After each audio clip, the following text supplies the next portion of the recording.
نحمده ونصلي ونسلم على حبيبه الكريم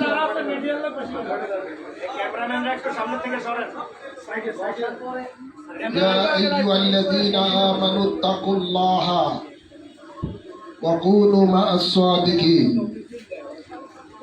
وقال الله تعالى أيضا يا أيها الذين آمنوا كتب عليكم الصيام كما كتب على الذين من قبلكم لعلكم تتقون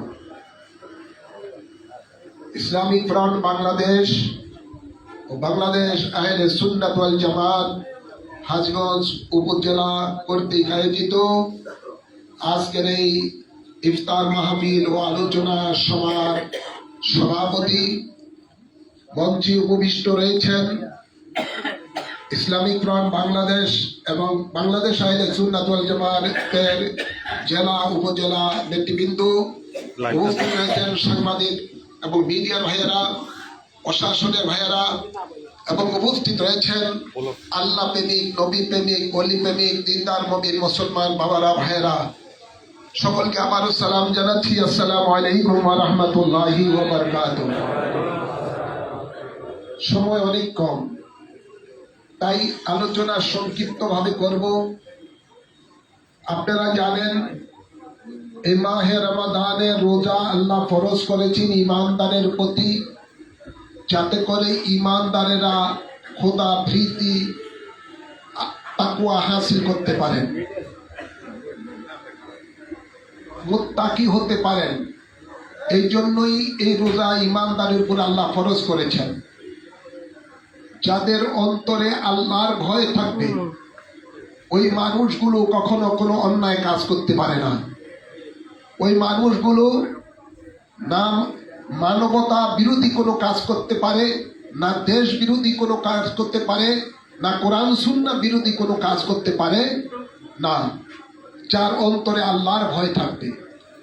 আল্লাহ কোরআনে পাকে বলেন ইত্তাকুল্লাহ হাইসু ওয়াজাদতুম, তোমরা যেখানেই থাকো আমি আল্লাহকে ভয় করো। এবং সেই ভয়টা কেমন হতে হবে? আল্লাহ বলেন ইয়া আইয়ুহাল্লাযীনা আমানু তাকুল্লাহা হাক্কা তুকাতিহি, তোমরা আমি আল্লাহকে ভয় করো, ভয় করার মতো ভয় করো। আজ বাংলাদেশের মধ্যে শতকরা প্রায় 95% মুসলমানের দেশ বাংলাদেশ, মুসলিম অধ্যুষিত দেশ। আমরা প্রতি বছরই মাহে রমাদানের রোজা রাখি, কিন্তু আমাদের মধ্যে কোনো পরিবর্তন আসে না। আজকে বর্তমান সময় একটি মারাত্মক সময় অতিবাহিত করছে, যে সময়টা আমাদেরকে স্মরণ করিয়ে দেয় আইয়ামে জাহিলিয়াতের যুগের কথা। যে যুগে রাসূল পাক সাল্লাল্লাহু আলাইহি সাল্লাম পৃথিবীর মধ্যে তশরিফ এনেছেন, সেই যুগকে আইয়ামে জাহিলিয়াতের যুগ বলা হয়, বর্বরতার যুগ বলা হয়। সেই যুগে মানুষ তাদের জানের নিরাপত্তা পেত না, নারীরা তাদের ইজ্জতের নিরাপত্তা পেত না, নারীদেরকে বাজারের মধ্যে পণ্য হিসাবে বিক্রি করত। মানুষের আপনার মালের নিরাপত্তা বলতে কোনো নিরাপত্তাই ছিল না। সেই যুগকে আজকে স্মরণ করিয়ে দিচ্ছে বাংলাদেশে বর্তমান সময়। আমরা যদি দেখতে পাই প্রতিদিনই বাংলাদেশের কোথাও না কোথাও নারী ধর্ষিত হচ্ছে। আজকে ভাইয়ের কাছ থেকে বোনকে ছিনিয়ে নিয়ে ধর্ষণ করছে, গণধর্ষণ করা হচ্ছে, নাবালিকা শিশুকে ধর্ষণ করা হচ্ছে। তা আজকে কোনো কিছুই মানুষের কিছুই নিরাপত্তা নাই। অথচ এই দেশ মুসলিম অধ্যুষিত দেশ। এদেশের মানুষের কাছে বারবার এই মাহে রমাদানের বার্তা আমাদের কাছে ফিরে আসে তাকওয়া হাসিলের জন্য, খোদা ভীরুতা অর্জন করার জন্য। আমাদের মধ্যে খোদা ভীরুতা বলতে কিছুই নাই। দিন দিন যেন আমরা পশুর থেকে নিকৃষ্ট হয়ে যাচ্ছি। আল্লাহ তাবারক ওয়া তাআলা কোরআনে পাকে বলেন কিছু মানুষ আছে বালহুম আদাল, এরা পশুর মতো। তার আনাম এবং বালহুম আদাল, আল্লাহ বলেন এরা পশুর মতো, বরঞ্চ পশুর থেকে আরো নিকৃষ্ট। আজকে আমাদের দেশে মানুষ আছে, আসলে সত্যিকার মানুষ বলতে নাই। মুসলমান আছে, সত্যিকার ইমানদার মুসলমান, তাকওয়া হাসিল করার মুসলমানের খুব অভাব। আমরা দেখতে পাই, দুঃখজনক হলে একটি সত্য কথা বলতে হয়, গত 5ই আগস্টের পূর্বে বাংলাদেশের মধ্যে এই ধরনের অরাজকতা ছিল, কিন্তু সংখ্যায় কম ছিল। নারী ধর্ষণ হতো বা শিশু ধর্ষণ হতো বা বিভিন্ন আপনার নির্যাতন মানুষের উপরে হতো, মানে মানুষ হত্যা হতো, বিভিন্ন হতো, কিন্তু সেটা ছিল সংখ্যায় কম।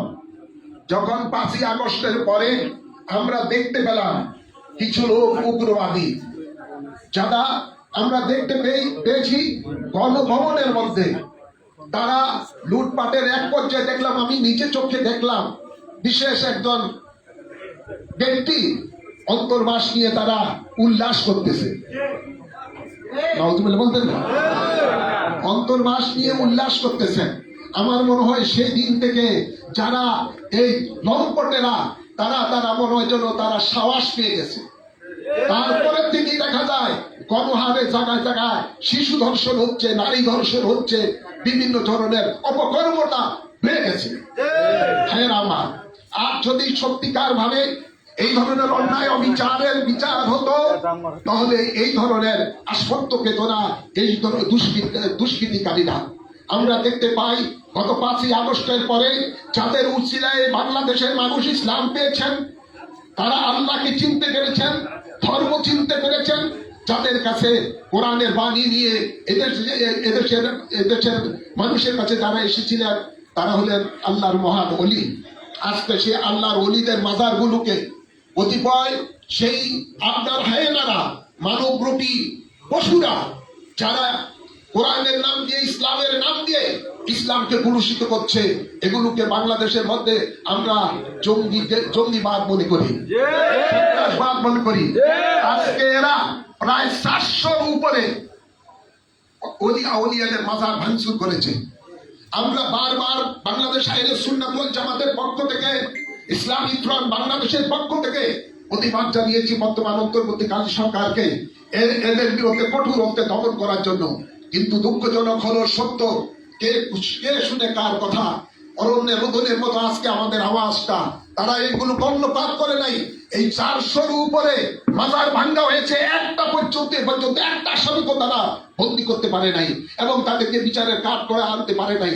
যার কারণে দিন তারা যেন স্পর্ধ পেয়ে যাচ্ছে, তারা যেন অন্যায় করার জন্য তারা যেন সার্টিফিকেট পেয়ে যাচ্ছে, অলিখিত সার্টিফিকেট পেয়ে যাচ্ছে প্রশাসনের থেকে, সরকারের পক্ষ থেকে, যার জন্য আজকে লাগামহীন আপনার দুর্নীতি সর্ব অন্যায় অবিচার এবং আপনার কাজগুলো বেড়েই যাচ্ছে দিন।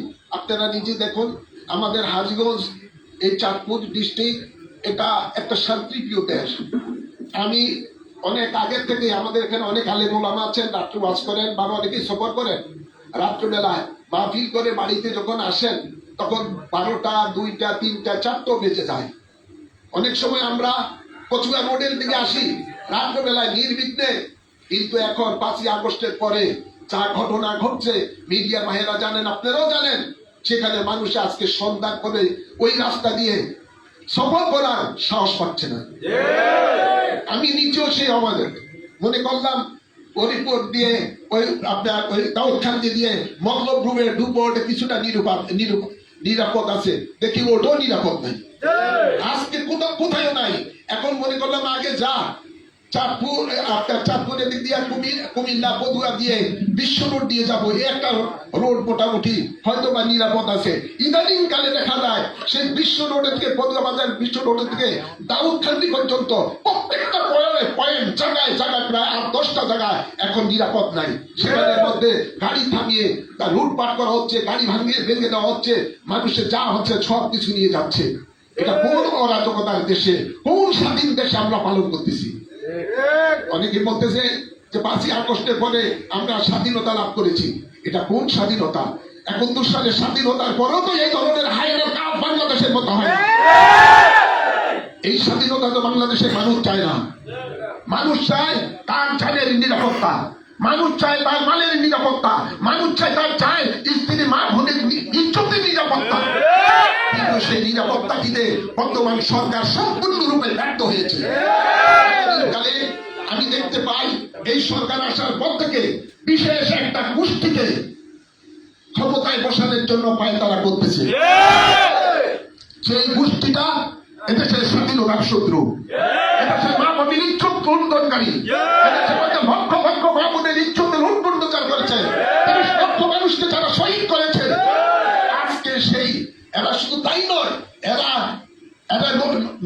নবী পাকের সামনে অকথ্য ভাষায় এদের নেতারা গালিগালাজ করেছে, সাহাবায়ে কেরামের সম্বোধন করেছে।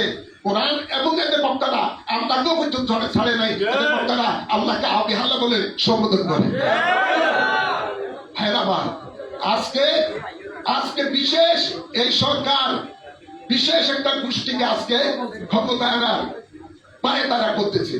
আমরা এই 3 দিন কালে দেখেছি তারা পরপর কতগুলো বিভিন্ন রাজনৈতিক দলের সাথে সংলাপ করতেছে, কিন্তু দেখা যায় 50-এর উপরে মনে হয় নিবন্ধিত সংগঠন রয়েছে। এই 10-12টা সংগঠনের লোকদেরকে নিয়ে বারবার তার পছন্দনীয় সংগঠনের নেতাদেরকে নিয়ে ইউনূস সরকার বারবার এদেরকে নিয়ে বৈঠক করে। আর বাংলাদেশের দল নাই, নিবন্ধিত দল নাই। এটা তো তারা চরম বৈষম্য বিরোধী কর্মকাণ্ড করতেছে, বৈষম্য বিরোধী কর্মকাণ্ড চরম ভাবে করতেছে। তাই আমি মনে করি বর্তমান সরকার যে আছে এই সরকারের আন্ডারে ফেয়ার ইলেকশন কোনদিন আমরা জাতি আশা করতে পারি না। যতক্ষণ পর্যন্ত নিবন্ধিত প্রত্যেকটি দল নিয়ে ইউনূস সরকার যদি তাদের নিয়ে আলাপ আলোচনার মাধ্যমে সংলাপের মাধ্যমে একটা ফেয়ার ইলেকশন দিতে পারে, ততক্ষণই মনে করব আগামী নির্বাচনটা সুষ্ঠু হবে, অবাধ হবে, নিরপেক্ষ হবে। হ্যাঁ আমার আমি তাই বলবো এই অরাজকতা দেশের থেকে দূর করতে হলে কাল বিলম্ব না করে অচিরেই সরকার যেন সকল দলের নিবন্ধিত সকল দলের সাথে সংলাপ করে একটা দ্রুত জাতীয় নির্বাচন দেয়। দ্রুত জাতীয় নির্বাচন দিলেই একমাত্র আপনার সেই নির্বাচিত সরকারি এদেশটাকে যত অন্যায় অবিচার দূর করতে পারবে এবং রাহাজানি, খুন, ধর্ষণ, লুটতরাজ ইত্যাদি সবকিছু দূর করতে পারবে একমাত্র নির্বাচিত সরকারি। তাই অনেকে চাচ্ছে কাল বিলম্ব করতে, নির্বাচনকে আরো লেন্দি করার জন্য, আর ওনারাও কিছু ফায়দা হাসিল করতেন। তাই আমি সকলকে বলবো, মিডিয়ার মাধ্যমে সরকারকে বলবো, কাল বিলম্ব না করে আপনারা অচিরেই জাতীয় নির্বাচন দেওয়ার ব্যবস্থা করুন এবং সেই নির্বাচনটা দেওয়ার পূর্বে সকল নিবন্ধিত দলগুলোর সাথে আলাপ আলোচনা করে একটা সম্ভাব্য তারিখ আপনারা নির্ধারণ করুন। এই মাস, ওই মাস, সেই মাস, এক একজন এক এক কথা বলবে, সেটা তো হতে পারে না।